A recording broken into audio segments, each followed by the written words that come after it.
this is the end of Mousemas. So it's fitting that we're going back all the way to the beginning. Cheers.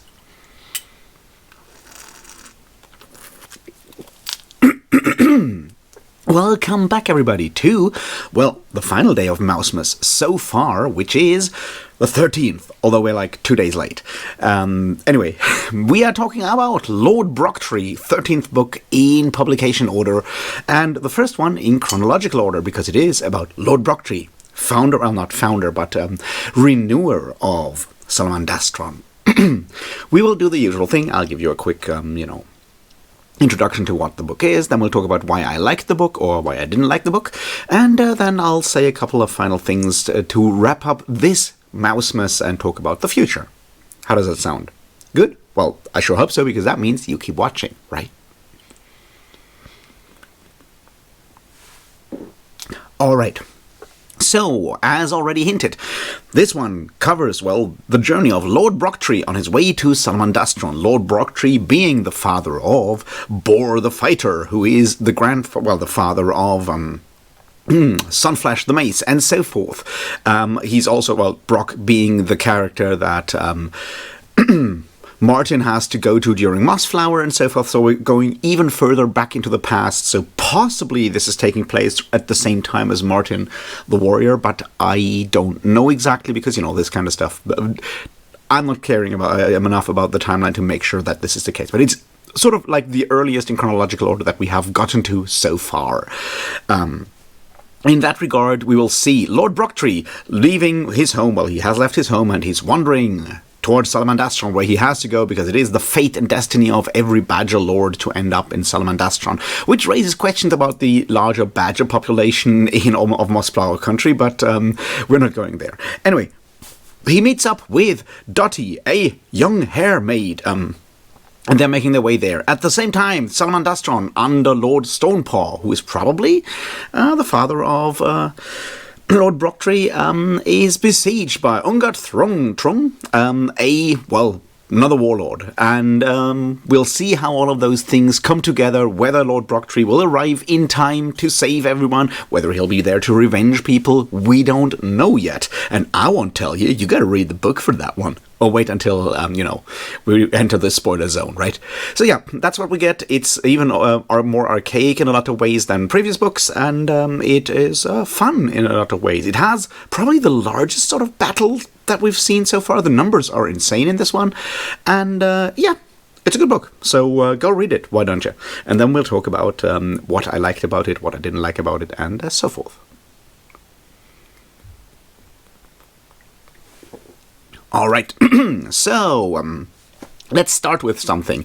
And yes, I mentioned this feels archaic, and I think it does so in a number of ways. On the one hand, this is, yes, the oldest one. We have heard about Lord Brocktree in, previous books. We've seen Boar the Fighter go to his grave, basically, to Lord Brocktree's grave. He's, mummified sort of in somewhere in Salamandastron. It's a legendary character in a lot of ways, so we sort of learn about his past in the way that we've, looked at Luke in The Legend of Luke and so forth. This is even more legendary, I would argue, in a lot of ways.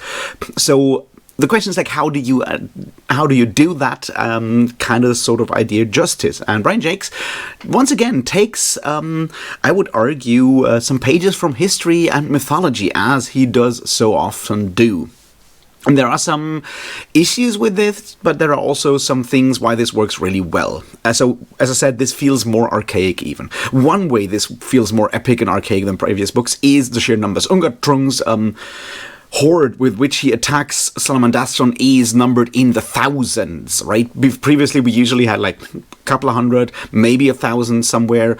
In the Long Patrol, we had 1,000 vermin versus 300 people from Redwall and so forth. But like, having thousands besiege a mountain the numbers are gigantic, is what I'm saying, and that gives us a feeling of epicness, which is interesting in that when we read mythology, yes, the numbers are pretty big, but if you actually look at those kind of things historically, that's not true. Like, we had larger battles in World War II than we did have, like, around Troy. Just we all know that, but it feels the opposite. And Brian Jacques takes advantage of that, having, these countless hordes.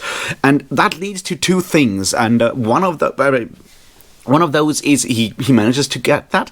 The other thing is the historical and legend context that he takes away from that is somewhat problematic. See, Unga Trung has some sort of inspiration, I would argue, or parallels with the way we have seen a certain Eastern horde leaders portrayed in, media, mythology, and legend. By which I mean either, the character, sort of like the Persian kings, or King of Kings attacking Greece in, say, Herodotus, and everything that has been based on the whole, Greek-Persian wars, histories by Herodotus, and, all the way up to, 300 on the one hand, but also the way we have since then talked about Genghis Khan and talked about, every horde leader that ever, Attila the Hun and so forth, right? That's the problem. We have sort of used these horde warlords in a lot of ways, in highly problematic ways, because they have always been Orientalized in one way or another, and some of that has spilled over into the portrayal of Unga Trung, right? Even though he seems to come from the north, which is interesting. One way of this is actually really effective, and I think it works really well, is, of course, the way he has his prophecy. He makes the stars fall from the sky, he makes the earth turn to water, and he makes the earth shake. That stuff is really cool, because the way it is then done is, of course, by the sheer number of people in his horde, in his army, with the torches, and everyone has dyed their fur blue, so it feels like the water covers the land once his horde debarks on the beach around Salamandastron, and then they jump up and down, making the ground shake. That's really, really cool shit. And it can remind us of, the idea of their arrows, the arrows of, say, the Persians around Thermopylae, making the sky vanish and all of that. So it is effective, but it also leads to those kind of ideas, like when we have him, Unga Trung, he has his court wizard who is deformed for a kind of. It gets hinted at that Unga Trung did that to the fox that finally kills him, so there's an interesting twist there.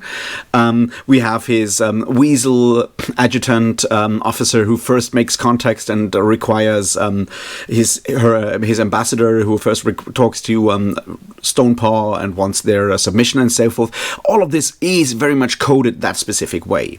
Now, obviously, if you've ever studied history, you know that that's not exactly how, say, the Persian wars against Greece worked, and Persian is already doing a lot of heavy lifting there as a terminology, but we're not going there. This is a children's book, right? The same for, say, Attila the Hun, who is even, turns up in Germanic legends much later, say in the Nibelung saga, when people have to go to the court of King Etzel, who is a,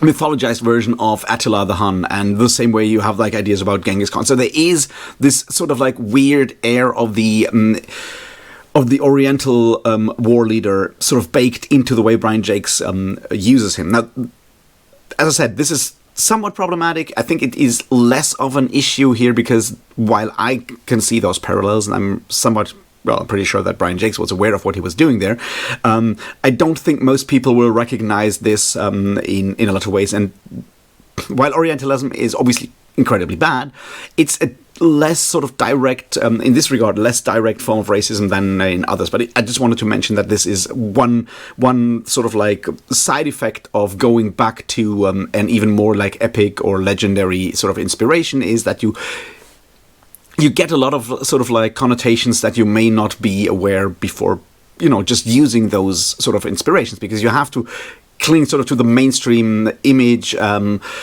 understanding of those places, of those times and those events and those stories for them to be effective, right? You can't do a nuanced retelling of the fight at Thermopylae in this book without, making it a very different book from one where a large horde of monsters attacks a mountain.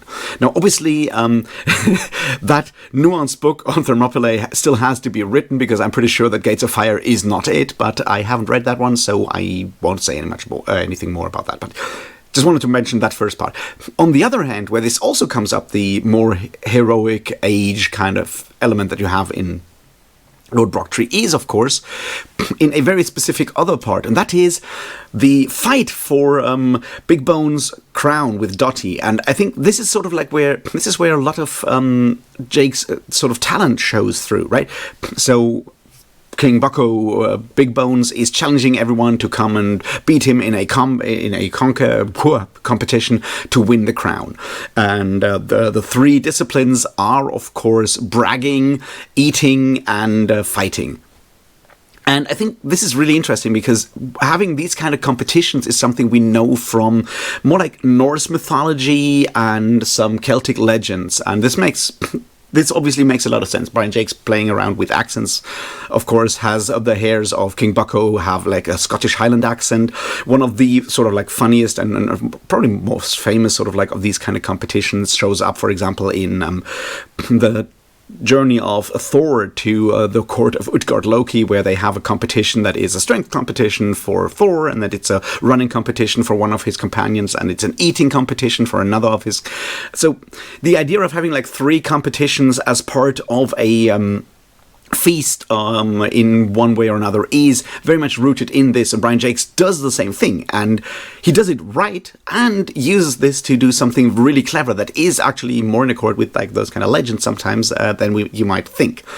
Because it is Dottie who is actually challenging King Bucko, and it is not Lord Brocktree the fighter. So this story is, in that regard, very much a story about Dottie, and we will talk about that near the end, because there's something clever that Brian Jacques does with this. So it is Dottie who, as a woman, as a female character in this regard, fights, outbrags, outfights, and out-eats her much stronger opponent through just being smarter and being less overconfident and so forth. And I think that's on the one hand, this is much closer to those kind of legends, because when we look back at the Utgard-Loki thing, for example, Utgard-Loki wins, or his champions win that competition every time, but they do so through trickery, through somewhat clever trickery, but it's still trickery, right? The drinking competition for Thor, for example, is that he can't actually finish the drinking horn because it's actually secretly through magic. Obviously, it ends in the sea, so Thor is drinking out the entire sea, which is, even for gods, somewhat of a challenge, it turns out. So you have those kind of elements in here, and Brian Jacques does that. And he does it at the same time by having the message that it is totally, that there is no actual like gender difference in his world. Like Dottie as a female character, as a young female character, is beating King Bucko there, and becomes, obviously leader of the Hares well, she passes it on to Lord Brocktree, but still wins that competition. And that I think is really good.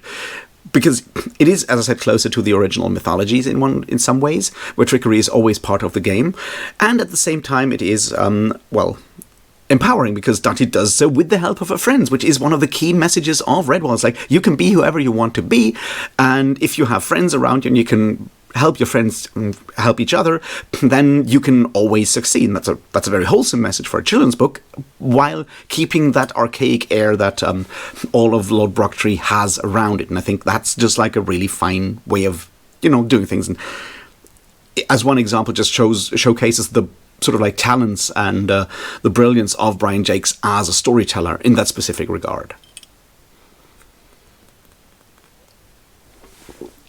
Another part, of course, is that we have our first female Gauzim or Guzim, or if you pronounce them, shrew leader.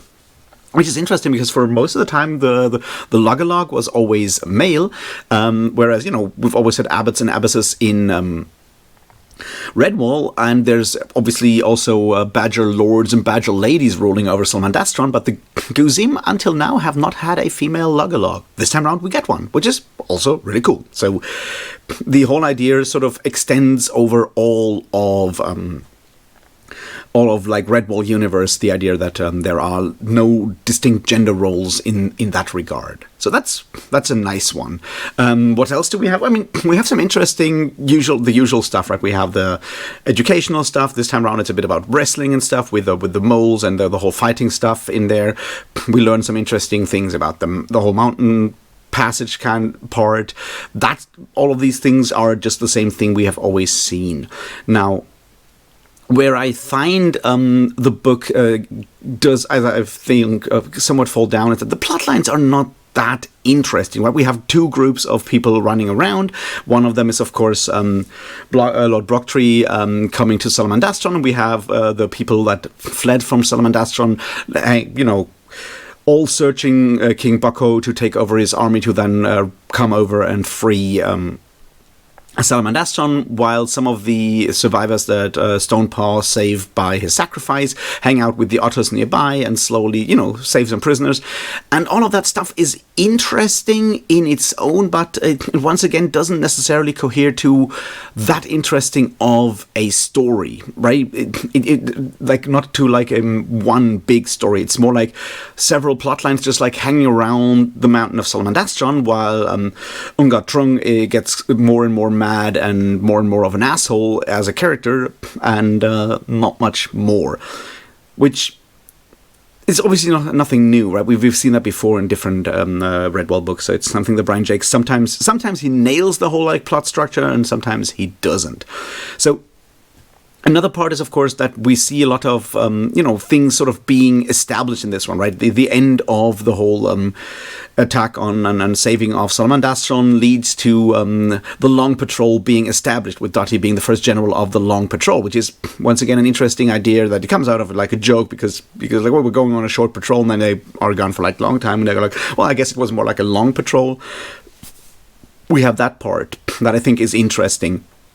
We have, of course, the Unga Trung thing I wanted to look at again, because I think he's an interesting villain in that he is much more inhuman than many of the others. And this also comes back to the idea of the more heroic or archaic villain, because the image of, and we see that even if we, watch a movie or read the comic like fucking 300, which is not good, right? The idea of that warlord of being different, having no human emotions, not even, we have to alienate and other that specific war leader even more. And that's something you have in all the tales about Genghis Khan, and those, by tales I mean like Western stories and legends about Genghis Khan or Attila the Hun and so forth, how they are doing all these incredibly inhuman things. And the same thing happens with Unga Trung, who, has the whole thing about the spiders going on. He just murders people left and right. And he doesn't even do so in in that vindictive way that we've seen with previous villains. He just does that because he thinks differently. He's just like so worlds apart, and I think that makes for an effective villain. He's sort of like the cold sort of response to someone like Clooney the Scourge in the first book, who's raging insane and violent all the time. No one dares to oppose him, whereas Unga Trung is always in control and calm, and just like does so because he is the Lord of the universe and all of that. So it works effectively, especially if your audience is children that have not spent the last 20 or 30 years studying history. But it does come with these sort of like images that can then later be used by other authors and like other media to be docked on and further sort of certain darker elements. So that's like why Unga Trung and the whole army, while clearly making for cool images, does sort of leave me somewhat troubled. Beyond that, we obviously have like the whole thing with Skittles as the annoying young kid. So we have that part. We have our teenagers. In this case, it is Dottie and I guess technically... Oh, no, Lord Brocktree is already a father. We get more of the idea of the Badgers being somewhat mystical, having to always end up in Salamandastron, and they leave their home when their sons or daughters, I guess, are getting old enough, because Badgers being the monomaniacal bastards that they are, they can't actually hang out with more than one in in their house, and or so we've been told, and they have that need to find that mountain. I like that. It's the whole Badgers to Salamandastron thing is almost like Tolkien's elves. At some point, when they reach the right age, they have to decide to go to the west. Badgers go to the west, where they found this mountain, where they hang out until they die by fighting sea rats and other monsters. So that's interesting. Some of the other stuff is still there, right? We already have the painted ones, the tree rats kind of coming around. We have all of that stuff. We have... all the animals are sort of the same, just slightly more brutal, slightly larger than life in a way that I think fits well this theme of this being a legend. Now, where things get interesting one final time is, of course, the frame narrative. Because this, once again, is a framed story, as so many of them are. And this one is the book about the history of Salamandastron, written by Rossano the Wise. You remember? The one who takes over after Greca at the end of the Long Patrol, who is apparently a very wise badger. He also is one that seems to not have the Bloodwrath, the Berserker Rage, that Lord Brocktree definitely has, and that his father Stonepaw also had. We've seen that one before. I like the idea of like Berserker Rage, in this case called Bloodwrath. In general, we've seen it in Legend of Luke that it's not just a badger thing, because Luke's companion, the squirrel, also had it. I like the idea of having that in there, and it being as violent and dangerous as it is in every Dungeons and Dragons games you've ever played, which means that you ignore wounds, you basically kill everything around you, including friends, until you die. Or you find a way to get out of it, which is usually, chucking water or cold mint tea in the face of whoever is in their Bloodwrath mode. So that stuff, really interesting. But Rossano writes this story and has done research, and he reads the story to the people in his home. His home being Salamandastron, where he has a wife and 2 children. So I have not read further, so the question is, does that mean once his son and daughter get old enough, he has to leave Salamandastron, because clearly 2 badgers, 2 male badgers at least in one house are too many? Or does that mean he has to die before that? Or does that mean his kids leave? I don't know, because if he leaves Salamandastron, where can he go? This is obviously a question that I don't know anything about, because I haven't read further. Maybe it gets answered, maybe it just gets ignored. These are, after all, children's books. They don't need to have any form of consistency. I would never ask it of them. I just wanted to point that out. But with that frame narrative, we once again get a bit more of like, the beginning. He has finished the book, and he starts reading, and it ends with that. What I liked about it is that, in the same way that during the previous one? No, the one before, we had the Marlfox one, we had it separated in acts and not in chapters, because it was supposedly written by Florian the Hare. This time round, it is written in chapters, but each of these chapters has an alternative title, and I really like that, right? Each book has a title, and then it has an alternative title, and the main titles are always referring to Salamandastron and Lord Brocktree, but each of the alternative titles concerns Dottie. So it's, Dottie leaves home, and it's like the tribulations, or whatever it's called, the troubles of her hairmaid when they are at King Bucco's court, and then it's about the shawl that she has to give her aunt. So we have all of that in there, and I like that, because once again, both as an in-world artifact is interesting, but it does turn the story much more into like an equal story for Lord Brocktree and Dottie, who both have to sort of figure out who they are and find ways of coming to terms with their journey.